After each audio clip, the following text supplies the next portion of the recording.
ఈ రోజు మహాలక్ష్మీదేవి అమ్మవారి అలంకారము. మేము మామూలుగా ఎవ్రీ ఇయర్ అయితే కనుక ఎర్లీ మార్నింగ్స్ వచ్చేవాళ్ళం. ఈసారి పిల్లలతో అవ్వట్లేదు. పిల్లలు ఒక్కోసారి నైట్ పడుకోరు. అప్పుడు మేము మార్నింగ్ పడుకొని ఇట్లా రావడం అనేది జరుగుతుంది. ఈ రోజు కూడా వచ్చేసరికి ఇప్పుడు నైట్ అయిపోయింది బాగా. ఇప్పుడు తెల్లవారితే మూల నక్షత్రము. సరస్వతీదేవి అలంకారం నైట్ 10 o'clock నుంచే ఇక్కడ లైన్స్ ఉంటాయి. మేము ఇప్పుడు దర్శనం చేసుకొని మళ్ళీ వచ్చాక మళ్ళీ ఇంటికి వెళ్ళి పిల్లలకి ఏమైనా ఫుడ్ పెట్టుకొని మేము తిని మళ్ళీ వెంటనే బయలుదేరి రావాలా, లేదంటే రేపు మధ్యాహ్నం కానీ రేపు రాత్రికి కానీ మళ్ళీ ఈ టైంకి రావాలా అనేది ఇంకా డిసైడ్ చేసుకోవాల్సింది ఉంది. 4 పూలు 20 అమ్మా. 4 పూలు 20.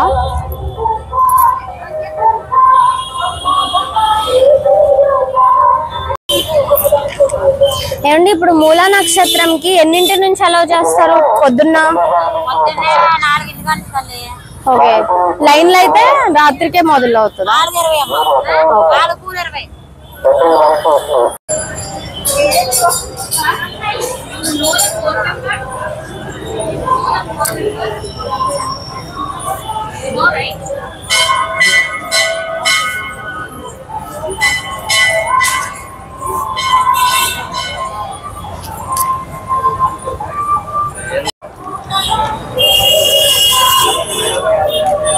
ఈ రోజు నాకు పిల్లల డ్యూటీ అనేది కొంచెం తగ్గింది. ఎందుకంటే కొంచెం బ్యాక్ పెయిన్ ఉంది. బ్యాక్ పెయిన్ వల్ల పిల్లల్ని వాళ్ళ అమ్మకి ఇచ్చేసా. నేనేమో ఫ్లవర్స్ నడుస్తున్నా. సో కొంచెం రెస్ట్ దొరికింటే మనకి. ఇదిగోండి ఎంత ఫాస్ట్గా నడుస్తుంది. పిల్లల్ని ఎత్తుకొని వెనకమ్మ వాడు పెద్దోడు పడుకున్నాడు మంచిగా హాయిగా. పోలీస్ వాళ్ళని అడిగాము మూల నక్షత్రం దర్శనం ఎప్పుడు స్టార్ట్ చేస్తారని. అడిగితే వాళ్ళు చెప్పారు నైట్ 1 o'clock వరకు బయట రోడ్ మీద ఉండాలంట. జనాలు రోడ్ మీద వెయిట్ చేస్తారు. ఆ తర్వాత 1 by 1 కంపార్ట్మెంట్ చేంజ్ చేస్తూ ఇంకా ఫ్లో అనేది కంట్రోల్ చేయడానికి వాళ్ళు కంపార్ట్మెంట్ కట్టి అలా పంపిస్తారంట. సో 2:30కి స్టార్ట్ అంట ఓపెన్ దర్శనం. స్టార్టింగ్ అయితే ఓపెన్ చేసేది దర్శనానికి గుడి. సో ఇప్పుడు పైకి వెళ్ళి దర్శనం చేసుకుని కిందకి వచ్చాక మా ఓపిక బట్టి మళ్ళీ వెళ్ళాలా, వెళ్తే ఏ టైంకి రావాలి, వెంటనే రావాలా, ఫ్రెషప్ అయ్యి అనేది ఆలోచించాల్సి వస్తుంది. అది విషయం. అండ్ వన్ మోర్ థింగ్, కమల పువ్వులే ఎందుకు అంటే మహాలక్ష్మి అమ్మవారికి చాలా ఇష్టమైన పూలు కాబట్టి కమలం పువ్వులు తీసుకుంటున్నారు. స్పెషల్గా ఈరోజు ఎక్కువగా అమ్ముతారు. డైలీ సేల్ చేస్తారు. బట్ ఈరోజు ఎక్కువగా ఈరోజు అయితే ఎక్కువ ట్రాఫిక్, ఎక్కువ జనాలు ఎవరు లేరు. నేను చాలా ఎక్స్పెక్ట్ చేశాను చాలామంది ఉంటారని. ఎక్కువైతే లేరు. సో తొందరగానే మేము ఘాట్ దగ్గరకు వచ్చేసాము. ఘాట్ ఎంట్రన్స్ దగ్గరికి. అదనమాట విషయము. పోలీస్ బందోబస్తు బాగా ఉంది. ఎందుకంటే రేపు మూల నక్షత్రం కాబట్టి పోలీస్ బందోబస్తు అన్నీ పెంచారు. టోటల్గా పెంచేశారు. ఈరోజు మహాలక్ష్మి అమ్మవారు ఘాట్కి వచ్చేసాము. లాస్ట్ ఇయర్ ఫ్రీ బస్సులు అయితే ఏమీ లేవు. బట్ ఇయర్ ఫ్రీ బస్సులు వేశారు. బస్ స్టాండ్ దగ్గర నుంచి రావాలనుకున్న వాళ్ళు రావచ్చు. నెంబర్ ఆఫ్ బస్సెస్ ఉన్నాయి బస్ స్టాండ్ నుంచి. ఒకటి తర్వాత ఒకటి వెళ్తూనే ఉన్నాయి. ఇక్కడ చూసుకుంటే కంటిన్యూగా బస్సులు తిరుగుతూనే ఉన్నాయి. ప్రైవేట్ ట్రావెల్స్ అన్నీ. ఈరోజు ఘాట్ రోడ్ పైన కూడా ట్రాఫిక్ బాగా ఉంది. వరుస కార్లు ఆగిపోయినాయి.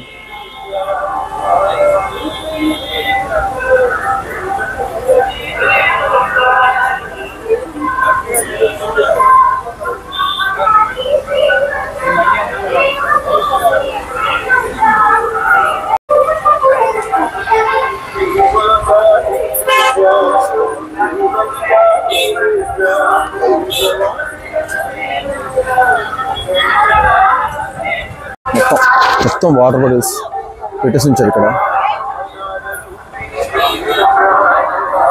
ఎవ్వరికి ఇబ్బంది కలగద్దు, ఎవరు ఇబ్బంది పడద్దు అనే ఆలోచనతో ఈసారి వాటర్ ప్యాకెట్స్ కాకుండా వాటర్ బాటిల్స్ ఇచ్చారు. కానీ ఇక్కడ ప్రాబ్లం ఏంటంటే చాలా మంది బాటిల్స్ ని వేస్ట్ చేస్తున్నారు, ఫుల్గా తాగట్లేదు, క్యారీ చేయడం ఇబ్బంది పడి కొంచెం తాగి కింద పడేస్తున్నారు. అలా చాలా బాటిల్స్ వేస్టేజ్ అవుతున్నాయి. ఇవ్వండి, ఇలా వాటర్ ఉన్నా కూడా ఫుల్గా తాగకుండా వేస్ట్ చేస్తున్నారు. విజయవాడ ఇంద్రకీలాద్రిపై కొలువుదీరిన కనకదుర్గమ్మ శరన్నవరాత్రి ఉత్సవాల్లో 6వ రోజు శ్రీ మహాలక్ష్మీదేవి అలంకారంలో భక్తులకు దర్శనమిస్తోంది. త్రిశక్తులలో ఒకరైన శ్రీ మహాలక్ష్మీదేవి ఐశ్వర్యానికి, ధైర్యానికి ప్రసిద్ధి. మహిషాసుర సంహారంలో భాగమైన శ్రీ మహాలక్ష్మి శరన్నవరాత్రి ఉత్సవాల్లో భాగంగా కమలం వరద హస్తాలతో దర్శనమిస్తుంది. మహాలక్ష్మి అవతారాన్ని దర్శించుకోవడం అత్యంత శుభకరం. క్షీరసాగర మదనం నుంచి జన్మించిన శ్రీ మహాలక్ష్మి తన భక్తులకు ఐశ్వర్యం, సౌభాగ్యం, అష్టసిద్ధులు ప్రసాదిస్తుంది. ధనం, ధాన్యం, ధైర్యం, విజయం, విద్య, సౌభాగ్యం, సంతానం వంటి వరాలు ప్రసాదించే అష్టలక్ష్మి స్వరూపమే శ్రీ మహాలక్ష్మీదేవి అని అంటారు. మహాలక్ష్మిని ఉపాసిస్తే శీఘ్ర ఫలితాలు కలుగుతాయని చెబుతారు. అన్ని జీవులలోనూ ఉండే లక్ష్మీ స్వరూపమే దుర్గాదేవి అని చండీ స్తుతిలో ఉంది.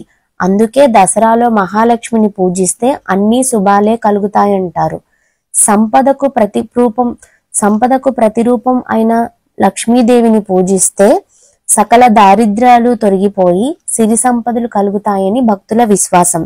ఈ రోజు మహాలక్ష్మిని గులాబీ రంగు వస్త్రంతో అలంకరిస్తారు. పాల సముద్రం నుంచి ఉద్భవించినందుకు ప్రతీకగా కలువలతో కానీ తెల్లటి పూలు ఏవైనా కానీ పూజకు ఉపయోగించవచ్చు. క్షీర సముద్ర రాజ తనయకి క్షీరాన్నాన్ని నైవేద్యంగా పెడతారు. పరమాన్నం కాకుంటే అటుకులు, బెల్లం, కొబ్బరి కలిపిన ప్రసాదాన్ని నివేదించవచ్చు.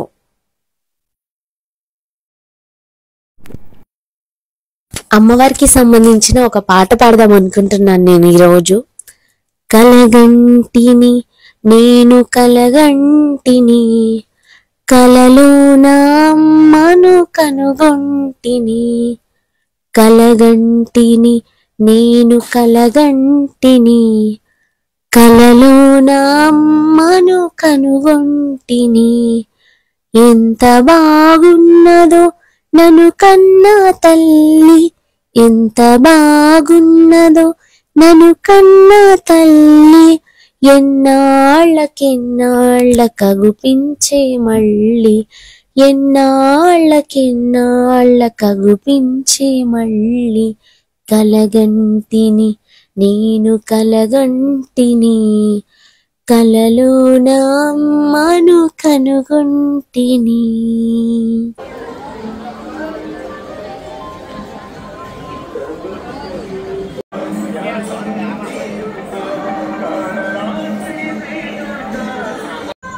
అన్న ప్రసాదం మస్ట్.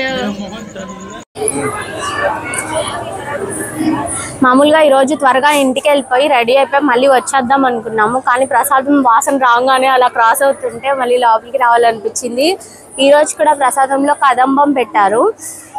చాలా మంచి గుమగుమలు వస్తున్నాయి. ఇప్పుడు తెల్లవారితే మూల నక్షత్రం. మేము ఇప్పుడే ఇంటికి వెళ్ళి ఒక 1 అవర్లో వచ్చేస్తాం కదా. అప్పుడు ప్రసాదం ఎటు తినలేము, ఎర్లీ మార్నింగ్ ఉండదు కాబట్టి.